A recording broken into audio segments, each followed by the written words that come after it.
Hi everyone, and welcome to NetAdmin Lab. Today, we're setting up the latest Proxmox 9.1. We'll start by booting our server from a USB drive and launching the graphical installer.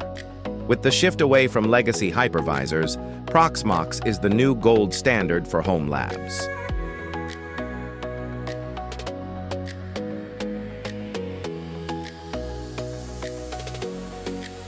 After accepting the EULA, we reach the most critical part, disk configuration.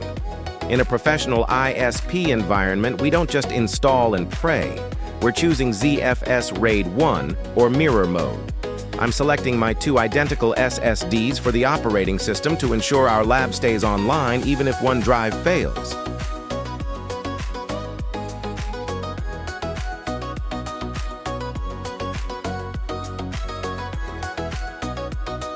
Next, we'll set our location to Slovakia and choose a strong root password. It's essential to keep your management credentials secure. We'll also provide an email address for system alerts and important notifications.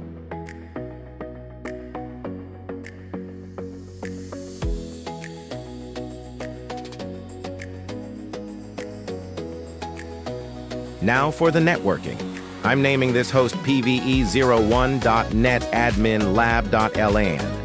As a network admin, I always use a static IP, in this case 192.168.10.253. For the DNS, I'm using Google's 8.8.8.8. This ensures our management interface is always reachable.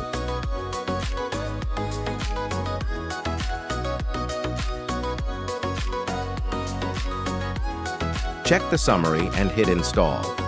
While Proxmox 9.1 extracts the base system, we're laying the groundwork for a stable environment. After a quick reboot, we're ready to access the web interface for the first time.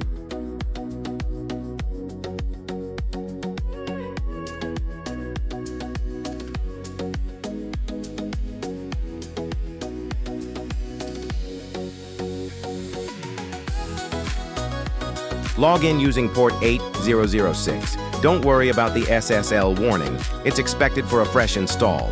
Once inside, we'll head to the shell to remove the no subscription nag message. I've included this one-liner command in the video description to keep your dashboard clean.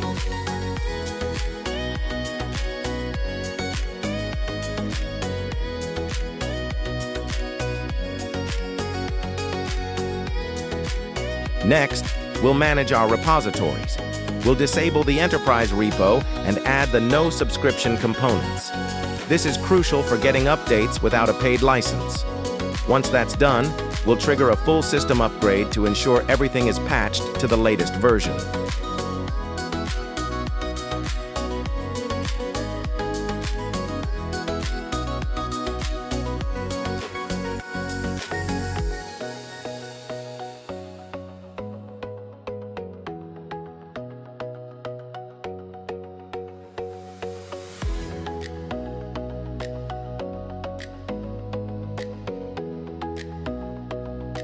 Now, let's handle that massive 6 terabyte drive.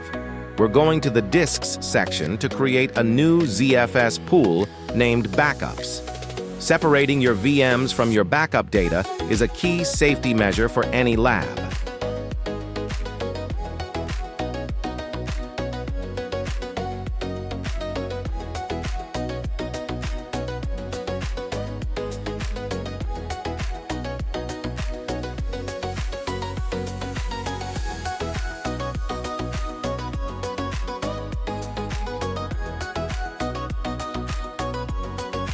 Our Proxmox 9.1 host is now fully optimized and ready for work. In the next video, we'll spin up our first virtual machine. If this guide helped you, please like, subscribe, and check the Buy Me a Coffee link below. Thanks for watching.